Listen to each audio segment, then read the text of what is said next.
Correction de l'exercice PEC 103 qui s'intéresse toujours à ces circuits d'ordre 1. Donc ici on s'intéresse au circuit 1 de la figure juste ici, qui est un circuit LR série.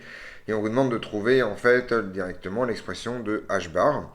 Donc la première chose qu'on va faire en fait, il s'agit de ce circuit là, et donc en fait on va le transposer. Donc on a bien toutes les conditions pour passer au régime sinusoïdal forcé, c'est-à-dire qu'on a un générateur sinusoïdal, on a que des dipôles linéaires et on a une source de dissipation, ce qui fait qu'on va pouvoir tranquillement passer en formalisme complexe, remplacer la bobine par une impédance JL oméga, remplacer la résistance par une impédance de valeur R, et remplacer le générateur sinusoïdal par un générateur de tension continue, dont la force électromotrice vaut grand E.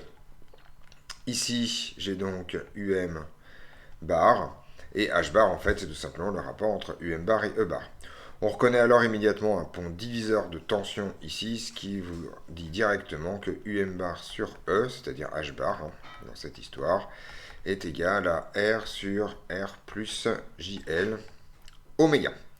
On reconnaît alors immédiatement la forme caractéristique d'un passe bas d'ordre 1. Et donc on a bien effectivement, si on fait les limites, d'accord, donc ce truc-là, ça tend bien, quand oméga tend vers 0, ça tend bien vers 1. Et ce truc-là tend bien, quand oméga tend vers plus l'infini, vers 0. Ce qui est exactement ce qu'on a trouvé dans les exercices précédents. Donc ça, c'était pour la question 1. Pour la question 2, il suffit simplement de mettre le filtre sous forme canonique. Donc en fait, là, on va factoriser par R, ce qui fait qu'on se retrouve avec 1 plus 1 sur 1 plus J L sur R, oméga, L sur R, voilà. Et donc ça nous permet directement de conclure que la pulsation de coupure, c'est égal à R sur L. On peut quand même s'en convaincre, d'accord, si jamais on a envie de refaire la démonstration ou que l'énoncé demande une démonstration un peu plus appuyée.